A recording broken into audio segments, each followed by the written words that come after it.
Welcome to the Deep Dive. We sift through sources to pull out the key insights, helping you get informed fast.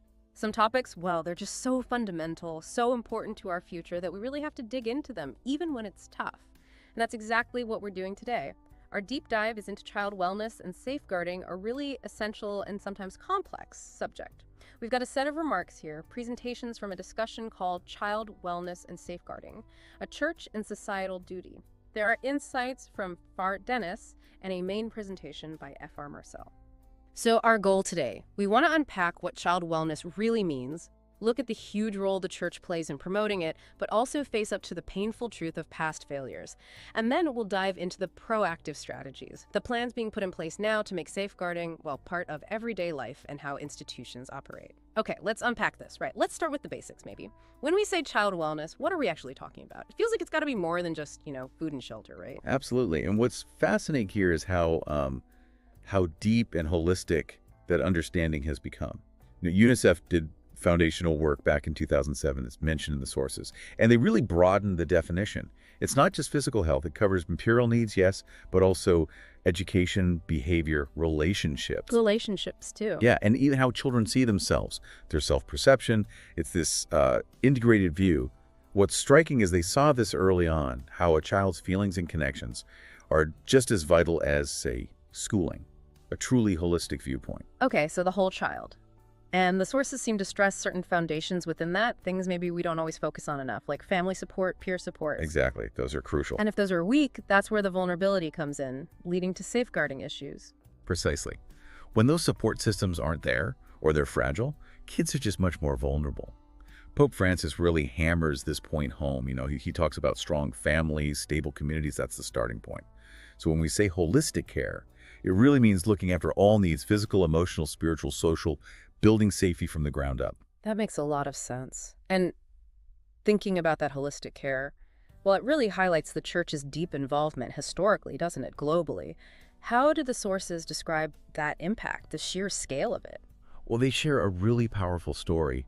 Maria's story from northern Uganda gives you a real sense of it. She was just 5, malnourished, orphaned by civil war, and Sister Angela found her, took her in. Wow. And through that care, that education, Maria didn't just survive, she became a teacher, a leader in her community. It really shows the mission, that holistic approach in action. That's incredible. But it's more than individual stories, isn't it? The sources say child wellness isn't seen as basic charity, but a gospel mandate. That's the key phrase. It frames it as a core religious duty, not just, optional goodwill. Which suggests a much, much bigger operation than just individual acts. How does that play out globally? Oh, the scale is massive. We're talking millions. Over 62 million students in Catholic schools worldwide. 62 million. Yeah, and countless patients in church-run hospitals. The numbers are just staggering. It shows the church as this unique global force in child welfare. Very few NGOs operate on that level. And in places that are often overlooked, marginalized regions, you have missions providing education, food, healthcare, orphanages, shelters, restoring dignity. But it's not just direct services either, right? There's advocacy work too. Definitely. Fighting child labor, trafficking, neglect. The sources mentioned examples: Bangladesh, the Congo, Kenya too. Church programs influencing laws, rescuing kids. It's quite something. And I think the sources note specifically in Africa, the church runs something like 40% of secondary schools. That's right, 40%. It's an enormous footprint. Which also means an enormous responsibility, doesn't it? Absolutely. That presence, that influence, it carries a huge weight of responsibility to make sure those children aren't just educated or cared for, but actively safeguarded. So given that scale, that responsibility, how has this commitment actually changed or deepened over time? Are there specific actions, measurable things, especially more recently? Yes, definitely. If we connect this to the bigger picture, the sources are quite clear that since about 2010, there's been a real deepening of this work. And importantly, aligning it more explicitly with the UN's Sustainable Development Goals. Ah, okay. There's this strong underlying belief mentioned. No economic goal, no ambition can ever justify sacrificing children. It's a powerful moral stance driving action. And what does that action look like on the ground? Any examples that stand out in the materials? Well, yeah. You see organizations like Caritas, Catholic Relief Services, CRS running big nutrition programs, early childhood initiatives, places like South Sudan, other areas recovering from conflict in Africa. And it's not just programs. There's investment. The Vatican, for example, put over $2.1 million into safeguarding training for clergy, but also for lay people. Training is key. It is. And dioceses across Africa have been stepping up child protection efforts, too. Oh, and Rwanda is mentioned as a really striking example. Rwanda, what did they do? After the genocide, their strategy involved closing orphanages, focusing on reintegrating children back into families, and reforming child rights laws. It's held up as a model of systemic change. So that commitment since 2010, it does seem to represent a significant proactive shift. It really does. A clear move towards more integrated, more intentional safeguarding. And it's a big but, isn't it? To really understand this, the sources insist we also have to confront the failures, the really painful parts. Yep. It's tough, but necessary for this deep dive. The sources talk about the devastating impact of clerical sexual abuse. Do they get into why it happened, the systemic issues? They don't shy away from the horror, the lifelong trauma, depression, addiction, even suicide for victims. It's laid out starkly. As for the why, they don't offer a full root cause analysis, but they do point towards a culture where, and this is a quote, bureaucracy stifles compassion and silence conceals the truth. Bureaucracy stifles compassion. Yeah, it suggests systemic problems where perhaps protecting the institution sometimes took precedence over protecting the child. And in response to that, Pope Francis set up the Pontifical Commission for the Protection of Minors in 2014. The sources mention its work on transparency. What has that uncovered? All right, the commission is a major development. Its first global report, due October 2024, apparently is highlighted. It points out things like funding shortages for safeguarding, especially in Africa and Asia. And crucially, it really emphasizes victims' rights to know what happened, rights to compensation, public apologies. There have also been recent meetings with Pope Leo IV mentioned, suggesting ongoing high-level focus. But the calls for zero tolerance continue. Understandably, yes. Many groups feel that's the only acceptable standard. And it's important, too, that the sources point out abuse isn't just an institutional problem. There are these tragic cases within homes, Kenya, Nigeria, studies showing high rates of abuse by family or domestic workers. Yes, that's critical. It broadens the scope, shows this is a societal challenge, not just confined to one institution. And that quote comes back again. Exactly. Bureaucracy stifles compassion, and silence conceals the truth. It applies everywhere, doesn't it? In institutions, in homes. It's a fundamental human issue we have to tackle. Which really underlines why safeguarding needs to be a duty for everyone, church and society. Precisely. Okay, that's a sobering reality. Bureaucracy, silence. These are powerful forces. So how do we move safeguarding from just reacting after something awful happens to making it like an ingrained lifestyle? Here's where it gets really interesting. This needs real structural, cultural change, right? It absolutely does. And the sources are clear. Proper safeguarding is about prevention, it's about education, and yes, deep structural change, not just condemning things after the fact. The church, they argue, has to actively equip caregivers, train volunteers properly, and make sure there's sustainable funding for all this. It can't be an afterthought. It needs to be woven into the fabric of daily life, prayer, community formation, proactive always. That sounds like a massive shift. What's the first strategy they talk about for making it a lifestyle? The first one is about cultivating what they call a plasma of care. A plasma of care. Yeah, it's a fascinating phrase. The idea is that protecting children becomes a kind of spiritual discipline, not just another project or a box-ticking exercise.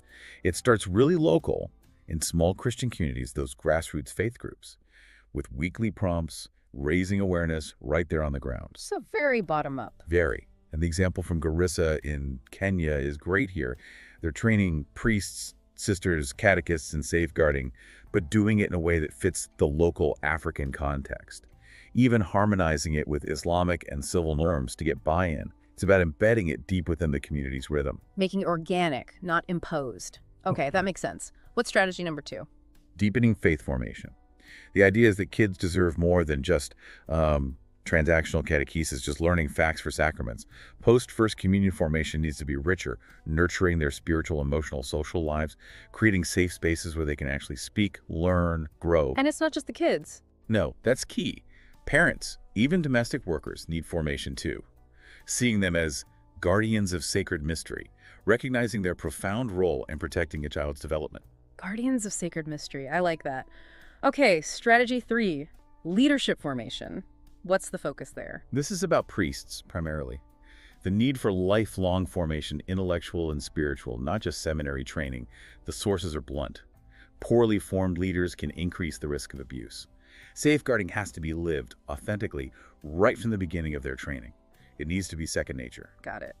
Number 4 is about parish volunteers, Sunday school teachers, helpers. Yes, mandatory training. Not just a quick orientation, but regular, ongoing, contextualized safeguarding training. Contextualize meaning relevant to their specific situation. Exactly. It references a recommendation from the big inquiry into child sexual abuse in England and Wales. These volunteers are often on the front lines, so they need to be properly equipped and aware. It raises the bar for everyone involved. Makes sense. And the 5th strategy, transparency and accountability. Yeah, absolutely crucial for rebuilding trust. The Pontifical Commission is doing work here, setting up regional teams, creating feedback loops, finding funding partners to build capacity. But the core message remains. Transparency is non-negotiable. Victims need access to information. They need compensation. And they need solid assurance that this won't happen again. It's about accountability and preventing future harm. This has been a really comprehensive look. It just underscores how incredibly important this work is. Monumental, really, but the stakes couldn't be higher. They couldn't, as Jesus said, wasn't it? Whoever receives one child in my name receives me. That cry of a child, it's not just for food or school, it's for dignity, for love, for belonging. I remember being that child myself after the genocide, being taken in by my uncle. That feeling of being received, protected. It stays with you. And this raises an important question for all of us, doesn't it? These children, they're asking us, really, will you make room for me? Will you make room for me? That really hits hard. It's a profound challenge. And the church has often answered that call, educating, healing, sheltering. But as the sources acknowledge so clearly, it has also failed. Terribly. That line about bureaucracy stifling compassion, silence concealing truth. It explains a lot. But the sources also offer hope. Hope. How so? The message is that no failure is final. The idea of resurrection, central to faith, means injustice doesn't get the last word. There's always a path to renewal, to a deeper commitment. So what does this all mean? Where does this leave us? I think it means safeguarding can't just be a policy document gathering dust. It has to become as natural, as instinctive as prayer or getting nourishment. It's about fundamentally shifting the culture to place the child right at the very center. Not seeing them as a problem to be managed, but as a sacred mystery to be cherished, protected, allowed to unfold. A mystery to unfold. That's a powerful way to put it. It leads to a final thought, maybe for you listening. Imagine if John the Baptist had been harmed as a child. What prophetic voice might the world have lost? What potential, what future prophets, healers, leaders do we risk losing every single time we fail to safeguard any child anywhere? It really puts the urgency of this into perspective, doesn't it?